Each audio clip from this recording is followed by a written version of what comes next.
We welcome back Margaret Page, our International President-elect for the Toastmasters Board of Directors. Some of you who've been with us all weekend will recognize Margaret now because she has been in and out of our conference all weekend. She's been a delight to have with us. Her presentation this morning is titled Honoring the Past, Treasuring the Present, and Shaping the Future. Margaret will be speaking about the history and future of Toastmasters, and I am so looking forward to hearing this. Margaret, are you ready? I am. Excellent. Everyone, would you please help me welcome Margaret Page? Thank you, Madam District Director. A whole new world does require new thinking. And I don't know if your district normally speaks to district champions and has that in-depth discussion with them, but I thought that was absolutely fabulous to learn about Lisa and her background, and Mike was so genuine there and lovely. So already this new world, this virtual world, if in fact this is something new that District 55 does, but absolutely I learned a whole lot and have a whole new appreciation for district champions. And your evaluation contest was absolutely fabulous as well. I could certainly tell how you could come up with a world champion and perhaps 2 world champions back to back. Wouldn't that be wonderful? But in our time together in the next 60 minutes or 45, 50, and hopefully we'll have an opportunity for question and answers, I'd like to take us on a little journey where we get to treasure the past, honor the past, treasure the present, and begin to shape the future. So let me take you back to 1905, where Lisa called that point of danger. In 1905 in Chicago is where some of the worst trade disputes, strikes, and violence that the United States had ever had. In fact, it was determined that that was the 3rd ranking violence of striking that the US had ever had. There were strikes that 30 people lost their lives. It was an uncomfortable time in Chicago, Illinois, and where we had 2 great organizations begin their roots.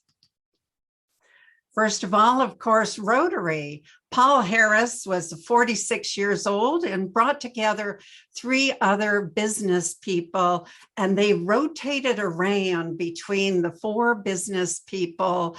And so they called what they did Rotary. It was really to serve the business owners. And of course, those were striking were employees. And so they were supporting each other through this very difficult time, or this watershed defining moment. And down the road, 27 miles down the road in Bloomingdale, Illinois, was a young 27-year-old man called Ralph Smedley.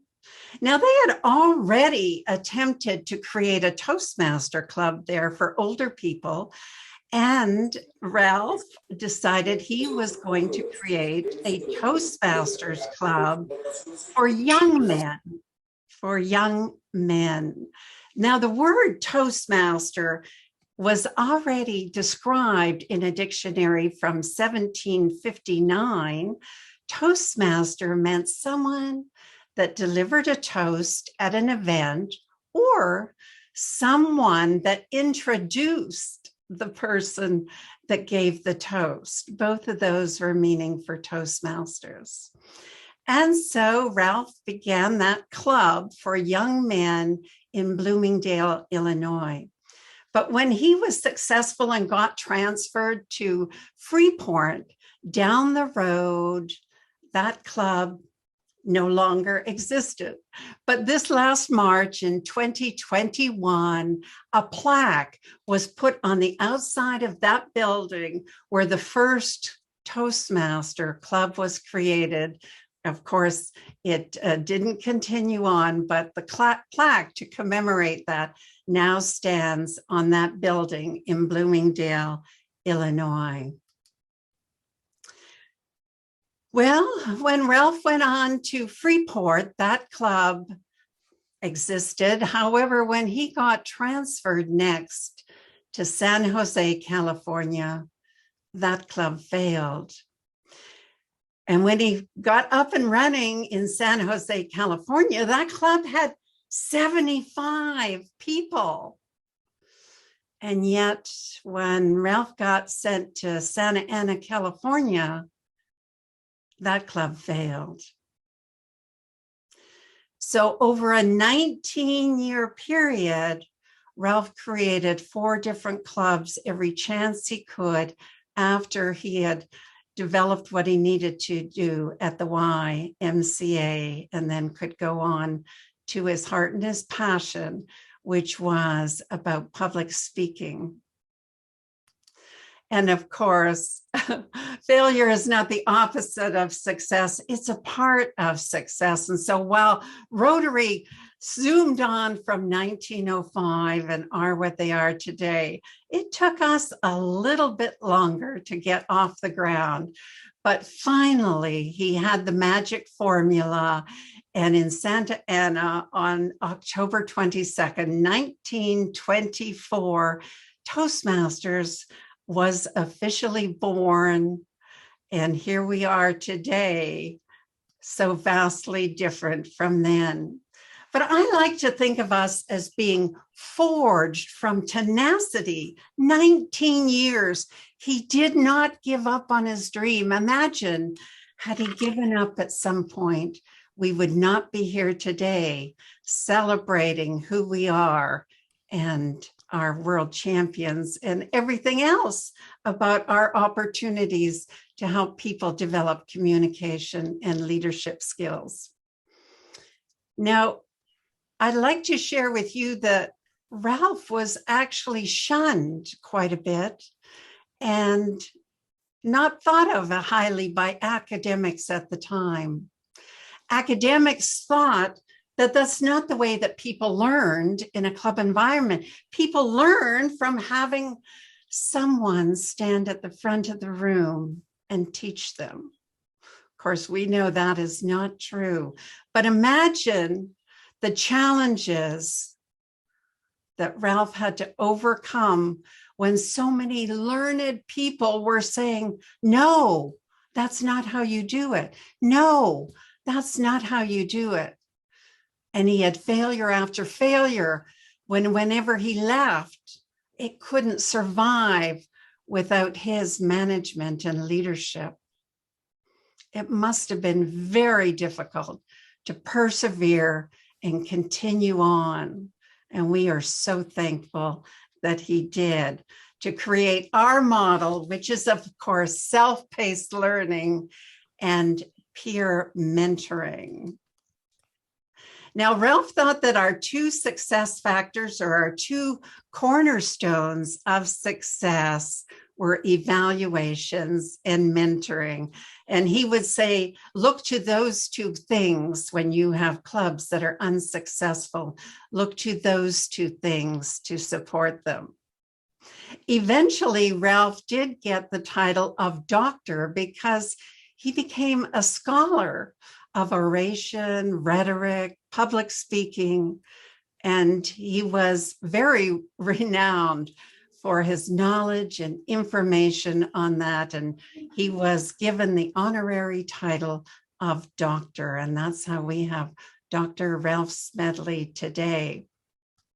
But Dr. Smedley felt that leadership could not be learned from a book, no more than you can learn piano by reading a book, playing golf by reading a book or watching it on TV, or even some kind of art.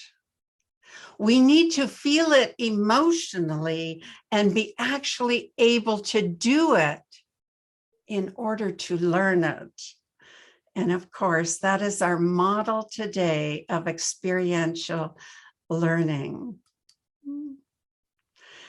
And in Dr. Smedley's time, clubs averaged about 30 members per club. And so clubs would meet weekly, and every week they would have table topics where there would be about 20 people who had the opportunity to respond to table topics. And so he came up with this number of that they would have 50 meetings a year and 20 people have table topics. So you would hear their opinion. So in a year's time, you would hear 1,000 different opinions. And he strongly believed that one of our strengths is that we learn to develop critical thinking because that we learned and understood the opinions of others, and it would help us define who we are and what we stood for. And of course, in 1973, it did come to the International Convention about allowing women to partake. And we heard that story yesterday as well from your very own Ernestine and what it must have been like there. Stay there with her at the place. And women were granted the membership in 1973. And of course, Helen Blanchard became our first international president in 1985. And Lark Doley, your very own Lark Doley, became the international female president number 6. And I will be number 7 come this August. But I think we have lots to be proud about our diversity. For instance, in 1997, our international board was comprised of 22 people. 13 of them were women and 9 were men. And so many organizations today are working hard to develop that kind of diversity that we have had for years in Toastmasters. So bravo to Toastmasters. We developed that new thinking very early on in our development after women were allowed to join Toastmasters. I shouldn't state it that way. I should state it that we were welcomed to join. And we are so very glad. And today, women actually make up 53% of the membership of Toastmasters, men 47%. So that brings us where we are today in treasuring the present. We know from all the studies about adult learning and the science of learning that experiential learning is actually the way adults love to learn. We love to be put in those situations and actually experience it. The spaced repetition of learning is how adults learn best. And of course, by receiving feedback is very important in the way we grow and develop. And of course, at Toastmasters, we clap so often, and that provides a dopamine hit for us to want to do it again, speak again, have that opportunity to have particularly that positive feedback that makes us want to come back each and every week, because we have enough negative chatter going on in our heads and perhaps in our world too, that those around us often will share what we're not doing well or what they're unhappy with, their spouses, our children. And it's nice to hear each and every week when we go to our Toastmaster meeting, what we do well, and remind us of the strengths we have, because it's so easy in this world of high demands to forget of what we were strong at and what's good about us. Now, there was a gentleman called Anders Ericsson who studied peak performance for 30 years. He studied gymnasts and he studied chess players and tennis players and everything. And the essence of his 30-year research, he said there's 3 ways to get to a peak performance in any field. And the first is try, fail, and get feedback. And of course, we've been doing that since 1924 or even 1905. Toastmasters have been trying, being willing to fail in this safe arena and place where we get to experiment, and those around us love and care for us and are willing to give us feedback, the kind of feedback that Lisa spoke about, that we want and we crave so that we can improve, because that's inherent in all of us, the desire, the need, the want to improve and be better than we are today. And what better place to do that than Toastmasters? And of course, in the last 2 years, we've moved from our manual learning to our digital platform. And you can see we have 6 books there, which represent the 60 competencies that we had in the original program. And now we've moved to over 300 competencies in our Pathways learning experience.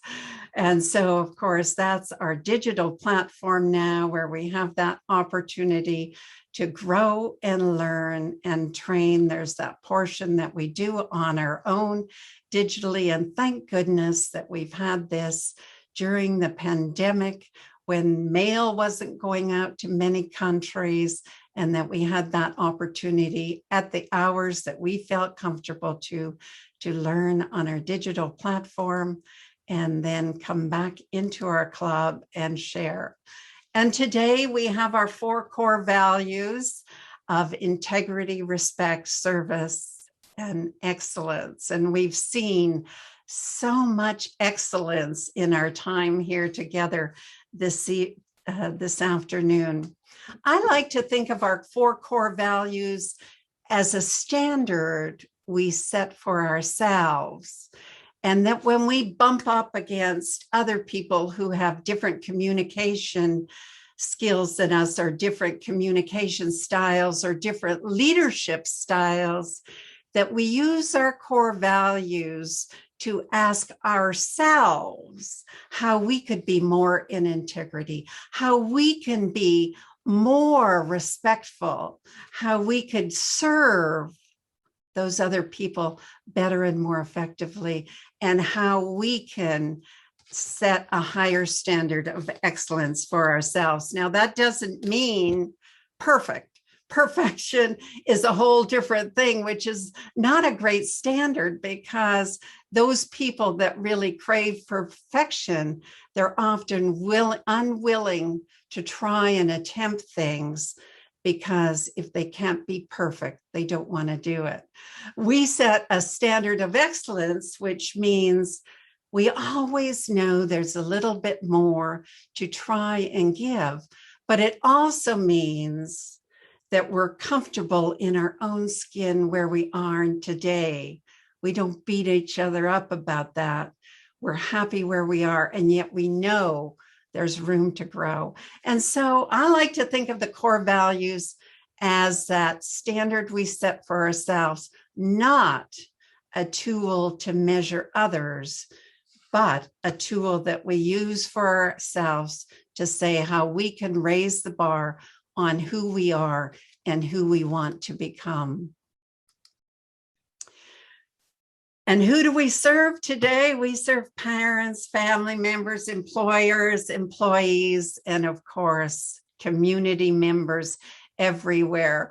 And our goal is to help build skills so people are empowered to be better communicators and leaders, not just in Toastmasters, but beyond. We are encouraging people to make a difference in the world. And right now, in India. There's amazing things that our members have been doing.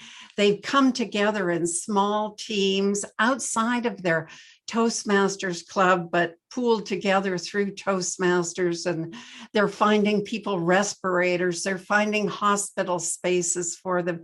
They are doing extraordinary things to help support what's going on in India. And of course, in the US, we've had so many members as well that we've lost during this difficult time. And we are deeply saddened because of that, but also the many members that have gone and done extraordinary things during this difficult pandemic time.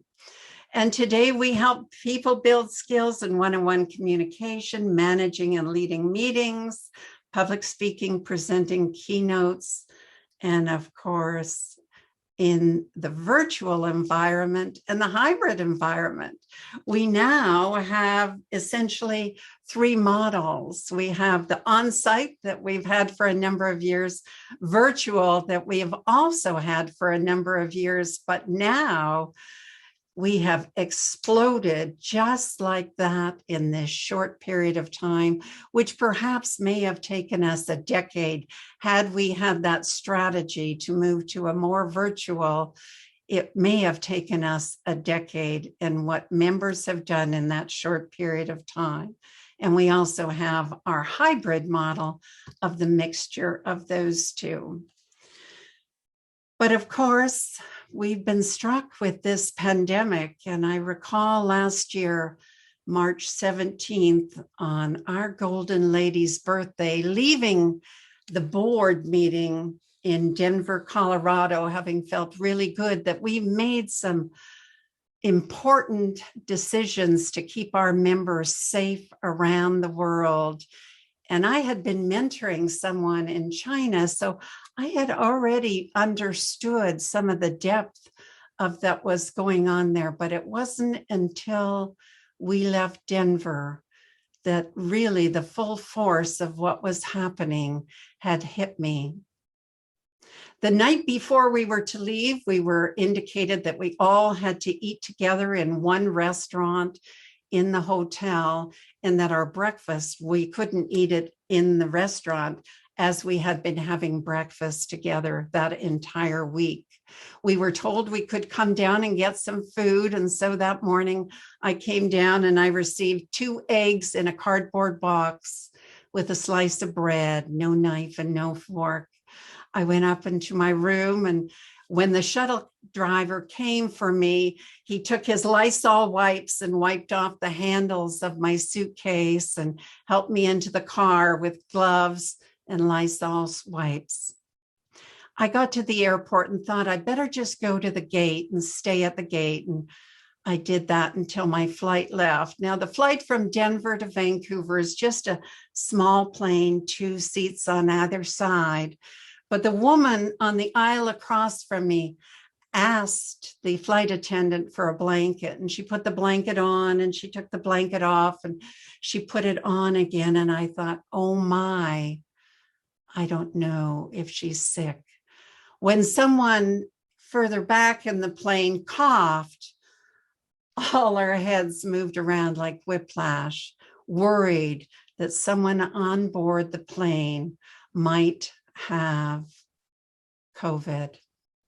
When I arrived at the airport, my government asked me to go into 2 weeks of isolation, and I was actually looking forward to that. I thought, finally, some time to myself, some time to catch up, and I didn't mind at all. And I went home. 5 days later, it was my birthday, and I thought, this is my first birthday that I'll be spending it all alone by myself. When the doorbell rang in the afternoon, I didn't know what I would do. I didn't know who was coming or what they were dropping off or delivering, but I knew I had glass panels around my front door so I could at least communicate with them. But as I got close to my front door, I saw my grandson, one of my grandsons, with his hands on the glass and his nose smunched up against the glass, and I bent down and I put my hands against his and kissed him through the glass window. My other grandson was standing behind, and he pointed to the birthday cake that was on the table, and they began singing happy birthday. And I felt so grateful that while I thought I would be spending the delay alone, I knew that they were thinking about me and had me in their heart. One of the twins kept trying to twist around his mother, and I was having difficulty making eye contact with them as they were boisterously singing happy birthday. And finally, near the end of the song, I made eye contact with them. And what I saw was terror, fear. He'd been pulled from school. He couldn't play with his friends. And now his grandmother was a danger. After they left, I fell to the floor and I cried, realizing that his life would be much different than my childhood and my daughter's childhood. 10 days later, I was to give a speech at my Toastmasters club. And during those 10 days, all I could think about was that experience with my grandson. And while I tried really hard to think of another speech that I could give in the club to, let's talk about something else, let's just do something else, I couldn't. I just had to share with my club. And so, of course, I had to find some message out of that. And my speech was called 2 meters apart. And then while we're keeping each other 2 meters apart physically, that we had to keep ourselves emotionally close. The chair of the meeting that day was a man from Ireland who had immigrated to Canada, but of course was so far away from his loving family. And after I delivered my speech, he couldn't go on. I was crying, he was crying, all the members of the club were crying. And while it felt good to be in those loving arms and being able to share this moment in time, this pain, this similar grief together, it was good. And I was glad that we had this caring moment and that we could share with each other the honesty that Toastmasters and speakers get to do, that moment of realization. Not everyone has that opportunity to do that, but we did. And it felt good for a number of weeks. And then, of course, I realized that I am a member of the board of directors of Toastmasters, and people want to know and understand, what is the brave new world? What is the brave new world for us? And I have to confess that that moment of time, it was so uncertain to me. It felt much like years earlier when I was just a young mom and lived in a small community in Lloydminster. And my daughter was a dancer. And there had come in the community a few years earlier a dance teacher, when before that, all there was for kids to do in the wintertime was boys to play hockey. In those days, girls didn't play hockey, but a dance teacher came to the community, and all of a sudden there were 300 girls that had this new life, this new way of being. One winter day, we were invited to a competition in Edmonton, which was 2.5 hours away. And when we left that morning, the road was clear and everything was good. But by the time we came out of the building at 4:30, there was snow on the ground. And while it didn't look like this image here in front of you, it did look safe to proceed. And so we headed out on the highway. And when we got out about 20 minutes, this is what the road looked like. I couldn't see anything ahead. I couldn't see anything behind me. I was worried about the 16-wheelers that were behind or who I might smash into in front of us. I didn't know where the shoulder of the road was, and if we pulled over there, would we be safe? All I could do was grip the steering wheel. I didn't dare blink, because if I blinked, I would miss that little white line on the road that kept us going. The dance teacher talked to the kids that were in the car and tried to keep them calm and safe. And all I kept thinking about was, if we perish, it's just not us, it's the 300 kids that have this new lease on life. And that's what it felt like last year. I didn't know the road ahead. I didn't know where it was safe. Where was Toastmasters going? But just like that snowstorm, eventually we could begin to see some lights, and eventually the city became nearer, a few lights more and a few lights more. And eventually we saw the torchbearers.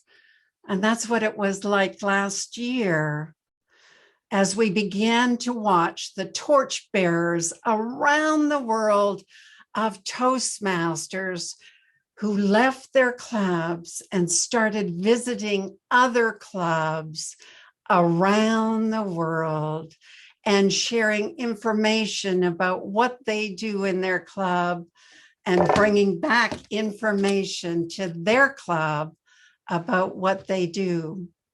And we began to see record numbers attending TLIs and record numbers of people going to conferences and record numbers coming to the international convention.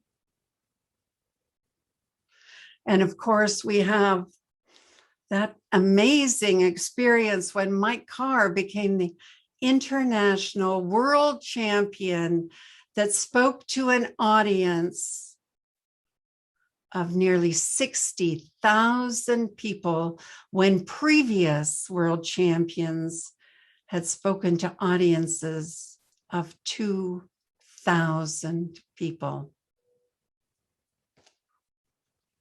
What a difference the pandemic has made. The level of quality has gone up and risen around the world. We have lost a lot of members and we have lost a lot of clubs, but we have improved quality around the world as we see record numbers in trainings and record numbers at conferences, record numbers at our international convention. So here we are at the crossroads of shaping the future. What will the future of Toastmasters look like? Well, we are currently in a time period that we are having a revolution in public speaking, thanks to Pechakuchas, TED Talks, YouTube, Mods, StoryCorp, IGTV, and TikTok, and now, of course, Clubhouse. It's no longer a matter of if someday you will need to be a public speaker. Today, it is a matter of when you will be speaking. So there is a greater need for Toastmasters today than there ever was in history. And here you have all of us that are shaping the future together, as we have for the 96 years that we have been in existence. Each one of our members continues to shape the organization and where we are going. Just like Ralph Smedley did so many years ago in 1924, and Helen Blanchard did when she was elected international president, and Lark Doley did in her year as well. And we will continue to shape our organization by the things that we do. But let's talk about what difference is coming up in the world. For instance, Disney, as you know, they used to have stage performances where they would have the audience watching what's happening on stage. A number of years ago, I had the opportunity to speak in Florida at an organization where the Disney people were sharing information about their future and what they're doing. And they said they no longer have performances where participants sit and watch what's going on the stage, because their audiences, those young kids that come to Disney, want to be part of the audience. And so now, rather than having their characters on stage doing 20-minute segments or 30-minute segments, they now have those characters out in the audience and co-creating with the audience the experience of what is Disney. And of course, we now have humangrams where people can speak in other parts of the world where they are beamed in. And this is done by many people. Larry King, Tony Robbins are being virtually with the humangram brought into other places in the world where there are audiences live. Of course, this is before COVID and will certainly be in the future as well. And in 2016, we had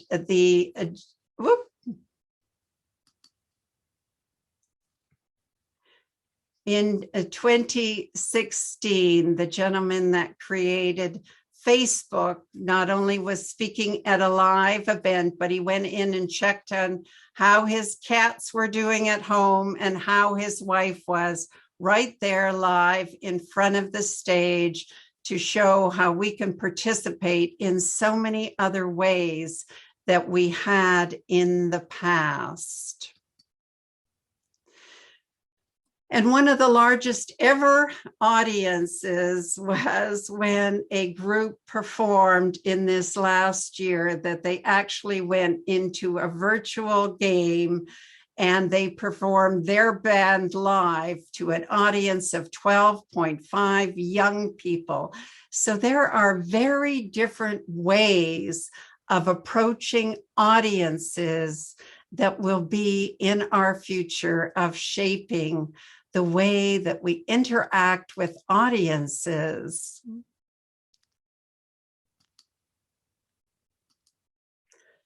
And so who needs Toastmasters in the future? Well, the workforce, corporations, not-for-profits, small businesses, retired, what I like to call as teenagers, politicians, and students all need Toastmasters as they go out in the world and make a difference, because we all need to have our abilities to speak in front of an audience and share our words of wisdom with them. Oop.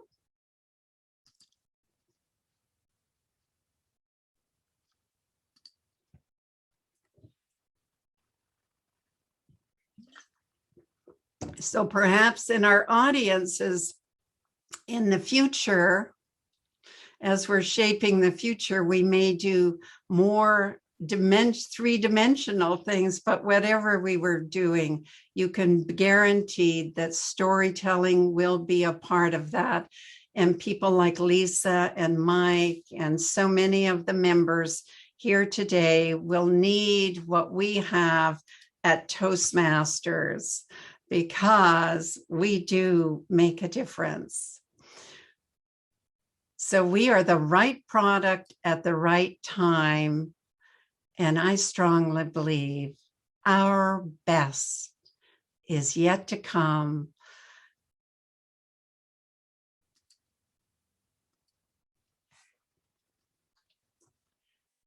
Madam District Director, I am happy and pleased to take any questions at this time. Oh, that's very exciting. A Q&A. Thank you so much for a fantastic presentation. That was wonderful. So who has questions for Margaret? I see Mike Carr right away. Mike, it's nice to be with you again. Oh, it certainly is. Oh, I was just clapping. I was not raising my hand, but I was clapping, and I will say I'm so encouraged to hear you and see your forward-thinking views, thinking about what's to come and the different media that are out there that we can use. Are there any ideas? Well, I guess it'd be a two-part question. Are there any ideas within Toastmasters and some of your discussions about incorporating some of that media even over the next decade? And then I guess a tangential part of that, so it'd be question 1A. 1B would be, how is Toastmasters looking at broadly these hybrid meetings, clubs that have been put together during COVID time, where they're only all virtual and have members all around the world? Yes, and it's so exciting to see all the clubs that are being developed and created. There's no longer limitations by your geography. You know, there was a club created that was engineers from the Philippines who are working all over the world. There's so many different ideas of clubs being created because there's no longer these physical limitations.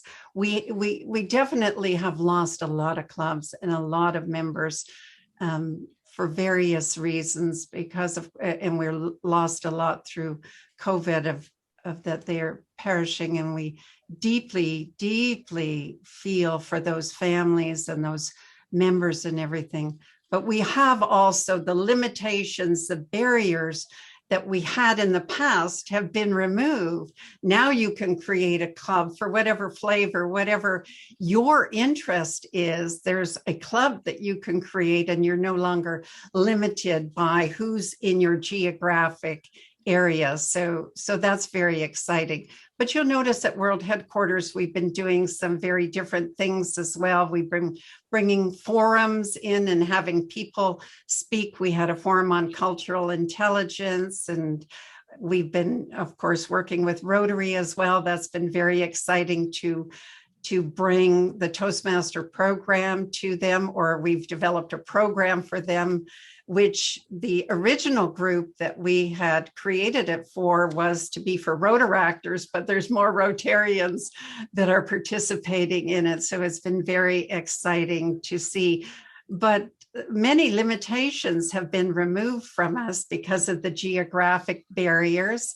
And it's about creating the space, because essentially, we've always been a grassroots movement. We've been a grassroots movement where members showing the way, and us providing at World Headquarters, providing policy and guidance, oversight, and making sure that we fall into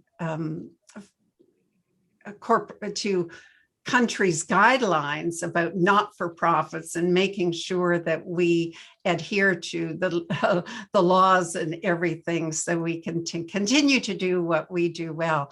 So members will be leading the way in so many areas. Grassroots movement, I believe, is what has always been a strength of Toastmasters.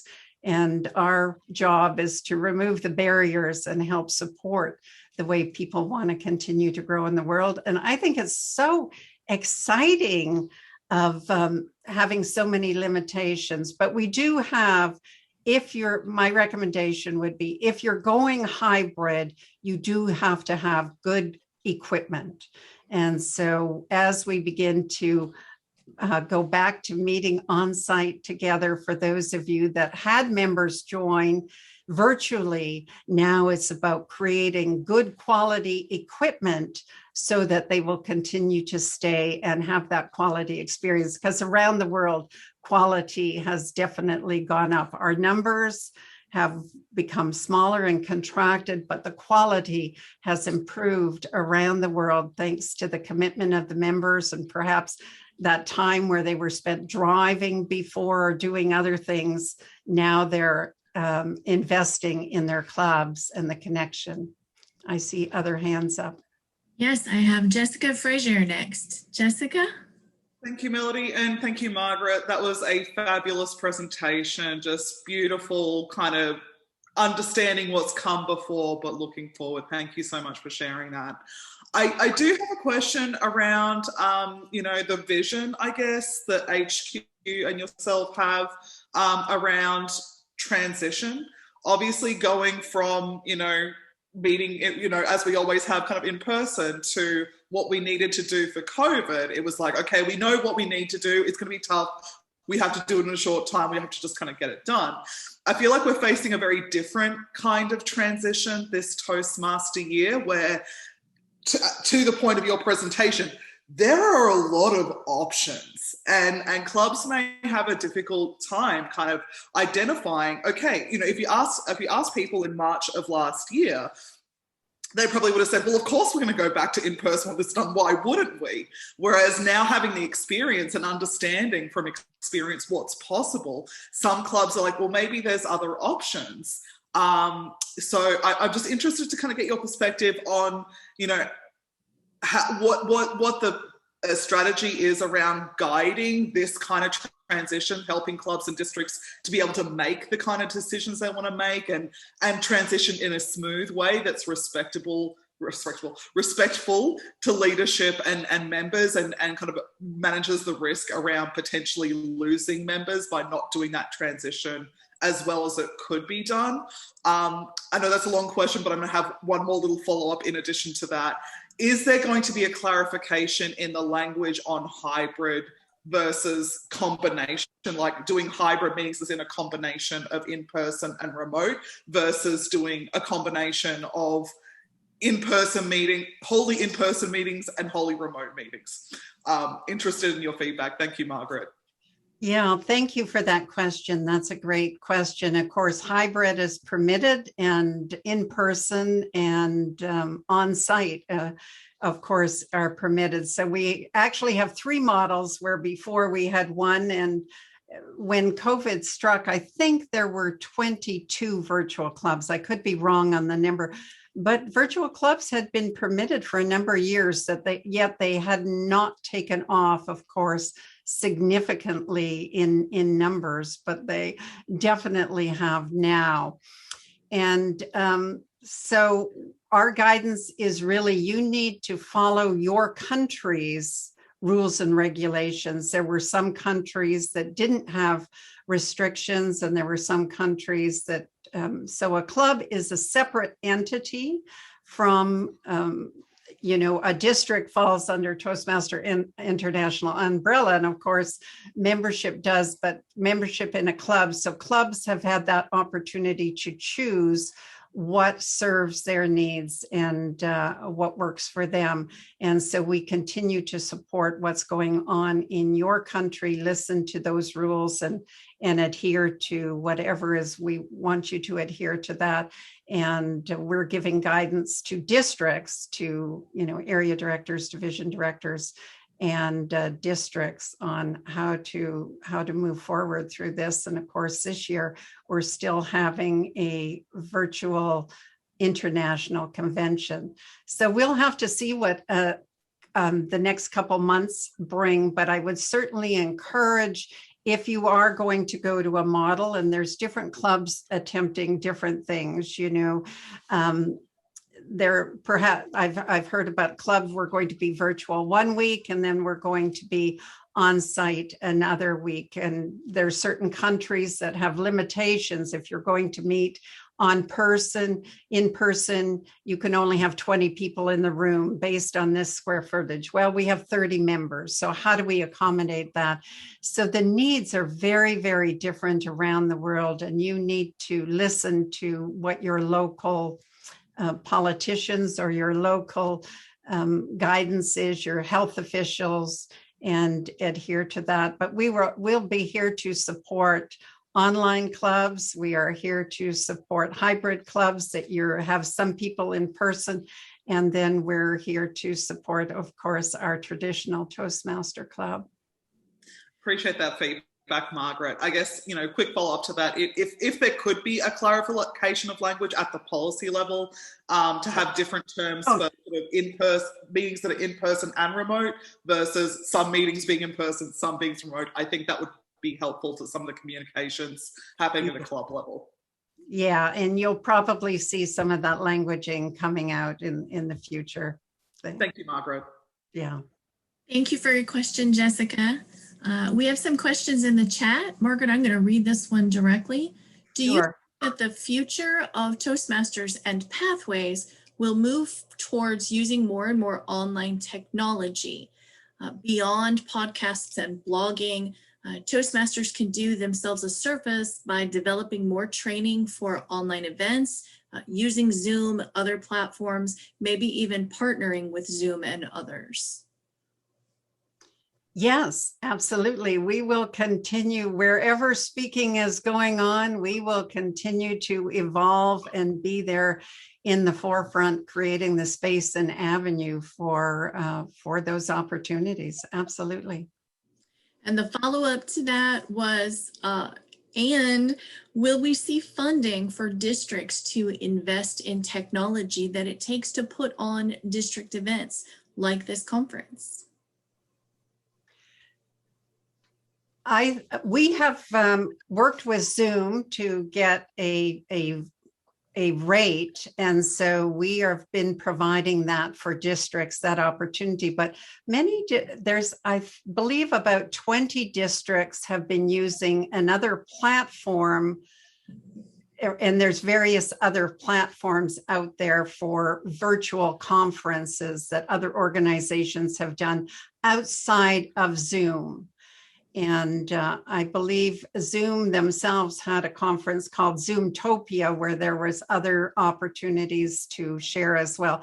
So there's many other models out there besides Zoom for conferences, and districts, providing they have the budget for that, they will use their monies the way they see fit to serve their members in that particular district.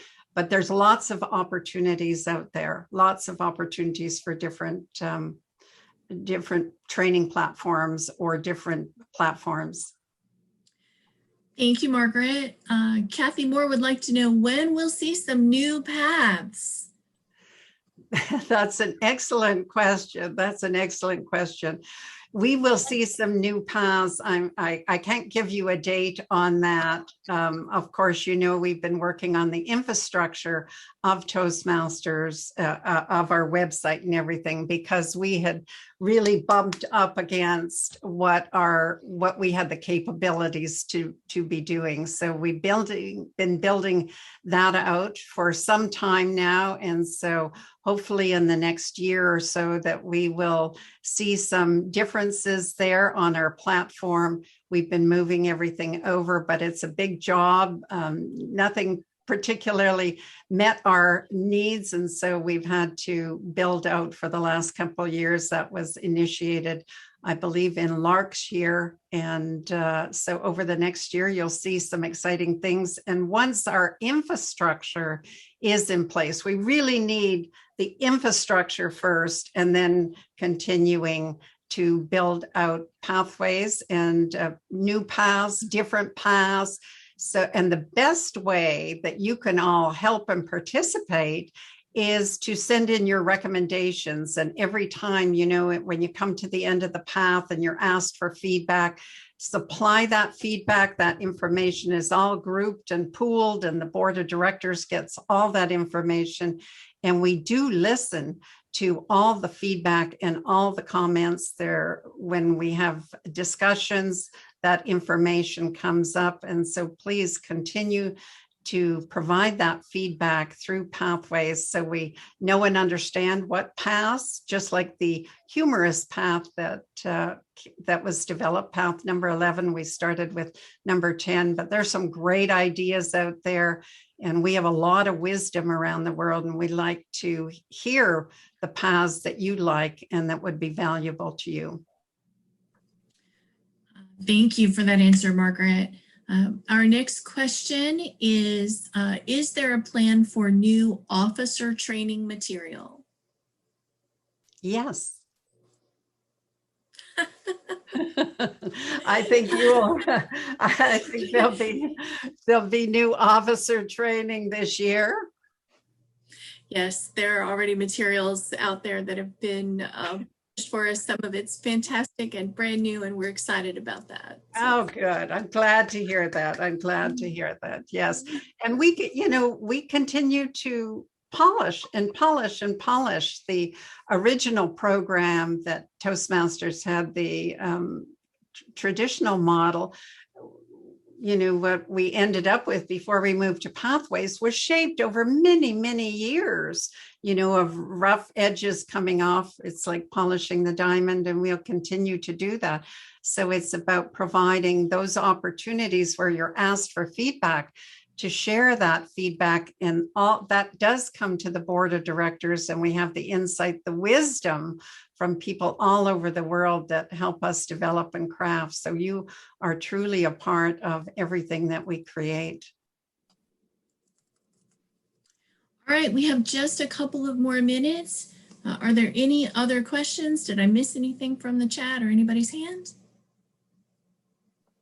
Oh, I see one right now. We have a question. Due to the recent losses of membership, will the Distinguished Club Program metrics be modified, or is there a consideration for that?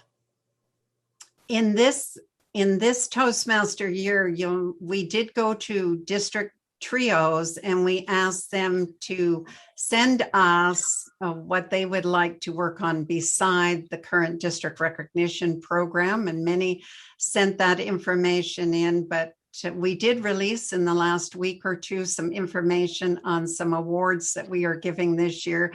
So you'll want to look in and check into that.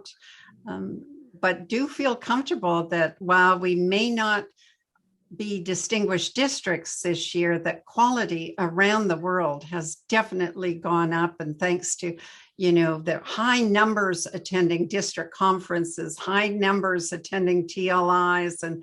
And so it's been exciting. Of course, we feel bad for those people that their life circumstances were, they've lost their jobs or whatever it is. They've been busy working in the hospitals. They've been busy helping in the communities, and could not continue on with their Toastmaster experience. We've had many corporations that it was very difficult because of the firewalls and because of the restrictions when they were working from at home for using their company devices for things, and they were asked to do so much more than their 8 hours, 10 hours. Many were working many, many hours with children underfoot. And we've seen so many business meeting with cats coming across or children coming across or whatever the case may be. So it's been very difficult times. And yet there have been some silver linings that we've really come together, and we've seen some great performances. We've seen some, and we've learned a whole new model. We've learned this whole new model, and that being virtual is very different than being in person. So we had to develop new skills. Instead of making eye contact with individuals, we have to make eye contact with that green dot and make sure we have like your district champion, a little smiley face there with a smile. So lots of different skills that we've built. So some benefits for that as well. Yes. All right, we do have another question.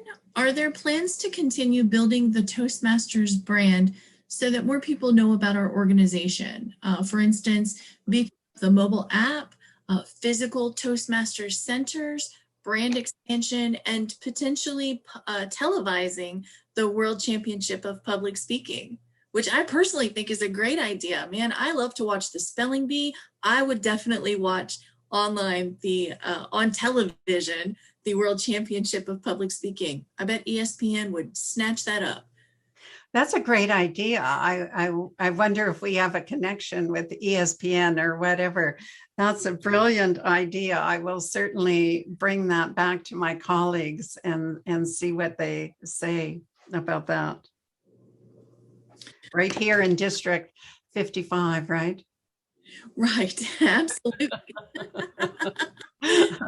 But yes, we'll continue to evolve the brand and listen to your feedback.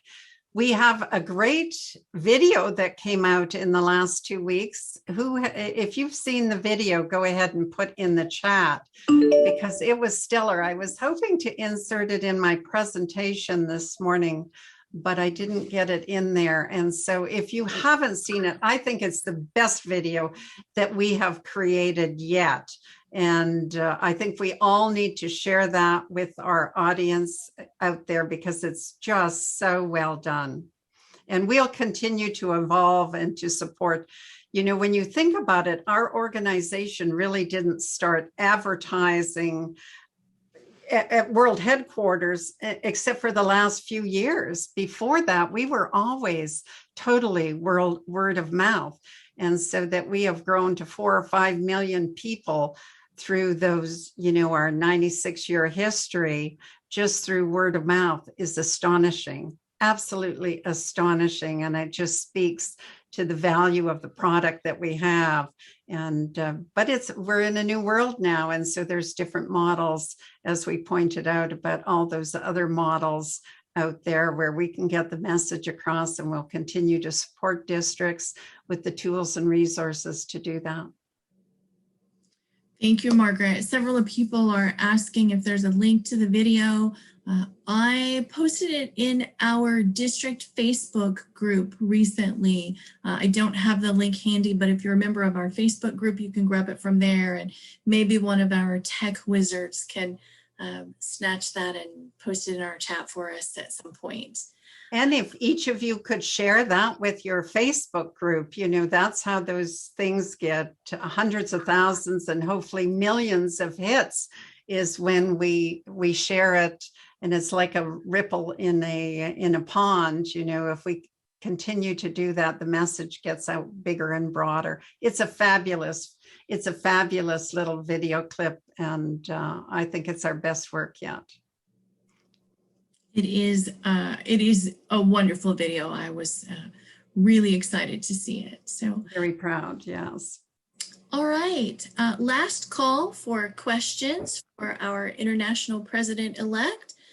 We don't get this opportunity very often. Oh, you've had my board buddy, the Golden Lady, for years, right? You've been very lucky district, and so many of our female leaders have come from Texas. So that's been exciting to see how you grow and develop leadership in your part of the world. I applaud and take my hat off to you.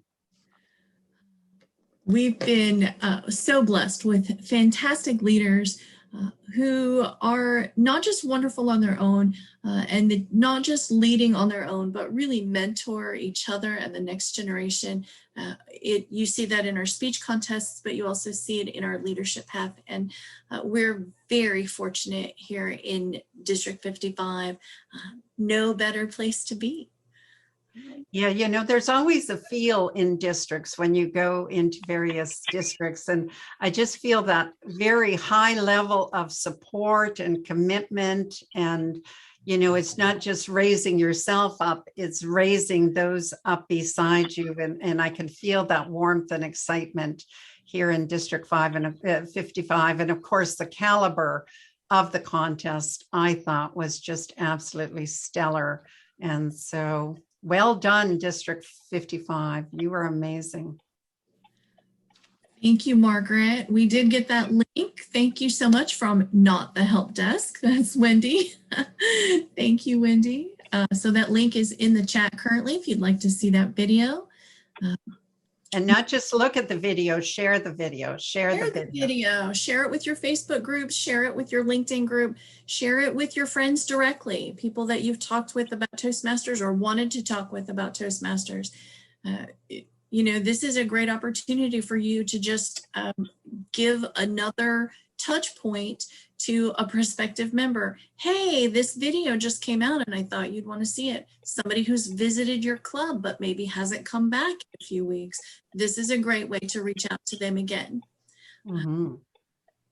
So if there are no additional questions for Margaret, we'll wrap up this session. Margaret, thank you so much for sharing your knowledge and expertise and wisdom and inspiration and time with us this weekend at our conference. You've been fantastic and we've loved having you here. We so appreciate you. Thank you. And best of luck in your term as president of the board of directors for Toastmasters International.